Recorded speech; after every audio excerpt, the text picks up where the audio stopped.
Go to question 2. That's the red flag law for Maine. Essentially, it would make it easier than Maine's current yellow flag law for family members and others to petition to have weapons taken away from people deemed to be a risk to themselves or others. Again, this has been, it looks like it's going the yeses direction. In fact, we do have some breaking news right now. The Associated Press officially projecting the yes on 2 side is the winner. And we understand there's an event happening in Portland right now. I believe it's at RERA in Portland, where they're addressing the crowds right now. And I believe speaking about this, they are projecting themselves and declaring victory. Let's go ahead and listen in.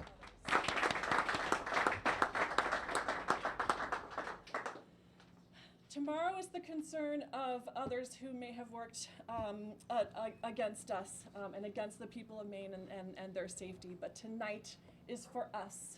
Tonight we have proven the impossible possible, and we have shown that we are only limited by what we assume to be politically unfeasible. We've shown that the gun lobby may pretend that their political influence overwhelms us, but we know that there are more of us than there are of them. We know that Mainers reject an old false choice between gun rights and gun responsibility, that we can respect the freedom to own guns and also respect that communities should have the freedom to feel safe and to be safe. That kids should have the freedom to not worry about school shooters, that moms like me should have the freedom to not worry every morning when we drop off our kids at school.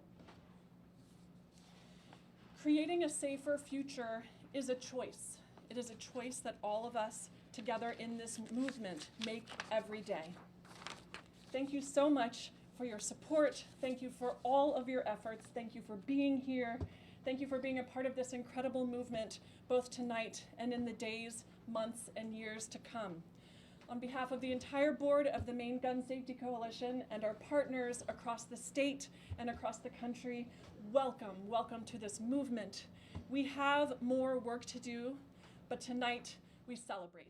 Thank you so much. You've been listening to Nicole Palmer. She is with the Maine Gun Rights Coalition, as you heard, Maine Gun Safety Coalition, that is, of course, the Yes on 2 campaign. As we just said, Yes on 2, the projected winners. Again, this arose after claims that Lewiston could have been prevented. If Maine had had a red flag law, not just a yellow flag law, the claim is that this could have somehow made a difference. As we're hearing right now, voters appear to have passed question 2 by a fairly wide margin tonight.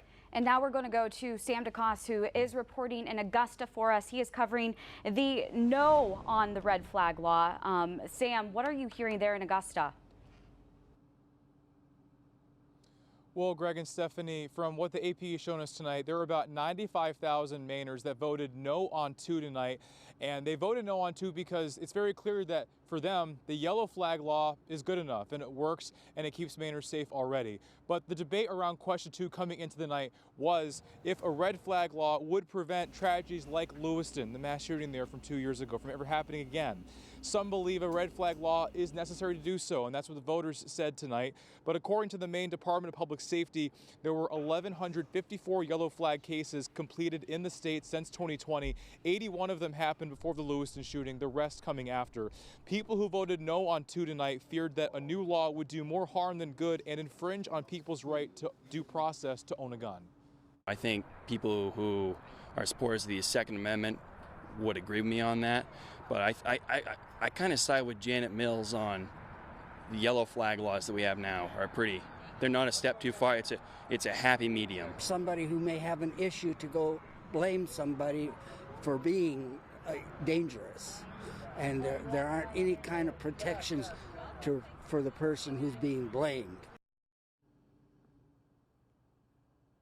The No on 2 campaign did not have a public gathering or watch party tonight, so I have reached out to the campaign for comment on tonight's results, but I have not heard back yet. Live in Augusta, Sam DeCoste, Fox 23 News at 10. All right, we'll see what happens next, but obviously a disappointing night for those who are on the no side on question 2. Sam, thank you.